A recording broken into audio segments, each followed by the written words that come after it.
Bestie, are you pregnant? Bestie, what the fuck?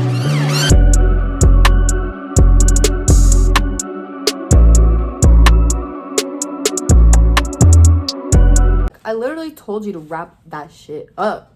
I wish I had a bestie online, or even just a bestie IRL, to tell me these things in real life before I got pregnant or before I decided to have my child. All right, so here we go. Here are the 5 things that I wish someone would have informed me about.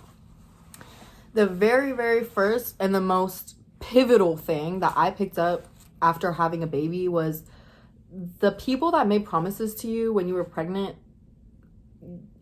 I don't want to say don't count on it.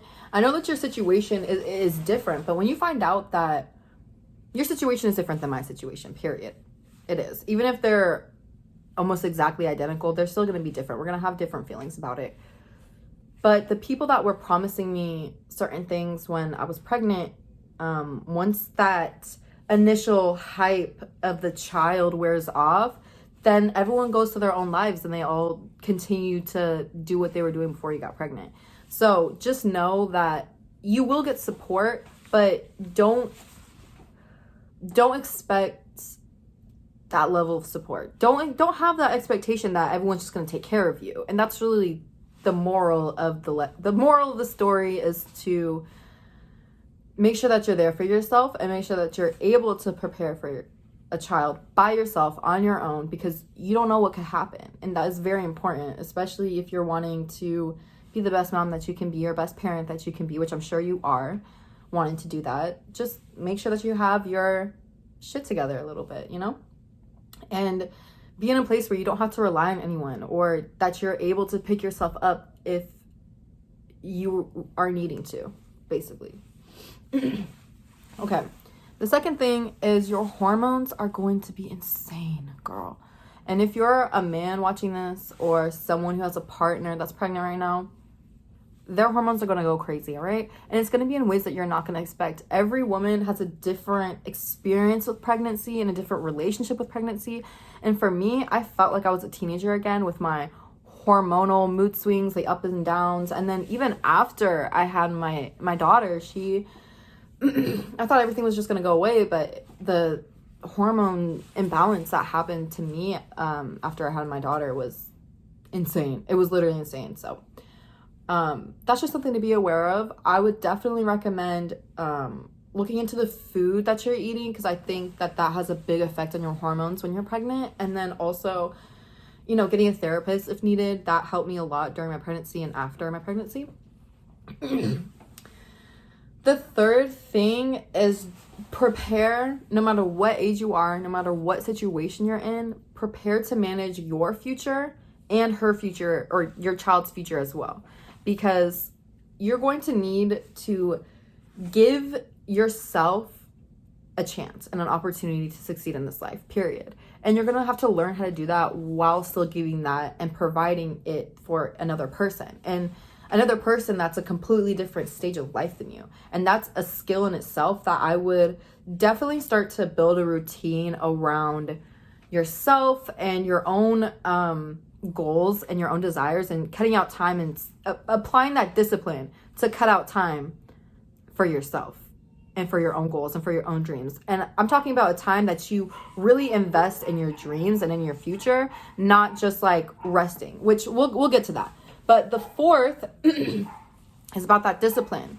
Self-discipline matters so much and needs to be practiced on a normal basis when you're a parent, because you're going to be triggered, you're going to feel overwhelmed, you're going to be tested, but just make sure that your self-discipline is intact. And as long as you can, at the end of the day, confidently say, okay, I apply discipline in the areas that I wanted to today, and just having that intention to be disciplined, I think will get you so far in parenthood. Okay, and back to the taking breaks part. So number 5 is always take breaks. It's productive, it's healthy, but really just have a mantra and have a mindset that taking breaks is productive. It's going to help you be a better parent. It's going to help you just be a better person in general. Take breaks, take naps. Is just make sure that you are taking breaks for yourself. Like, you need that. And another thing, I didn't write this down, but I'm just gonna throw it in there. Don't let the mom guilt destroy you, because it will try to. It will definitely try to destroy you. So don't let it get to you. You know, there's definitely mother's intuition, and I think learning the difference between mother's intuition and mom guilt is something very, very, very important. So for example, for me, mom guilt would be like if I'm leaving the house to go hang to a friend's birthday party, or even going on a trip by myself and not taking my kid. Like, I would feel guilty about that. I'd worry about her. I'd feel like, am I doing a good job as a parent? Or another example of mom guilt, my daughter has been starting to throw public tantrums, and I mean some crazy, some insane public tantrums. And I've just been having to remind myself, like, okay, I'm not a bad parent because I'm doing this. I'm not a bad parent because I'm sitting on the floor with her and letting her throw her tantrum. I'm not encouraging it. I'm not really doing anything about it. I'm just sitting next to her and letting her know that I'm there for her. That's how I go about the tantrums, but it's not always going to be what every single parent does. And just because another parent's different than me doesn't mean that I'm not a valid mother. Also, bestie, you got this. You really got this, for real. Like, if you have a desire to be a parent and you're in a position where you can, take it, because it's a blessing. And that really is a message from God. So take it, run with it, and, you know, just bet on yourself. Bet that you can do it, and bet that your work and your efforts into raising this child, it is going to pay off. It will get better, and you will find clarity, and it'll get better sooner than you're expecting. But for real, bestie, you got this shit. And I'm here supporting you. And if you need anybody, like, hit me up, for real. My Instagram is Mommy God Complex. Don't ask me why that's my username, okay? If you need anything, hit me up. I got you, girl. Or guy. I got you. Bye, bestie.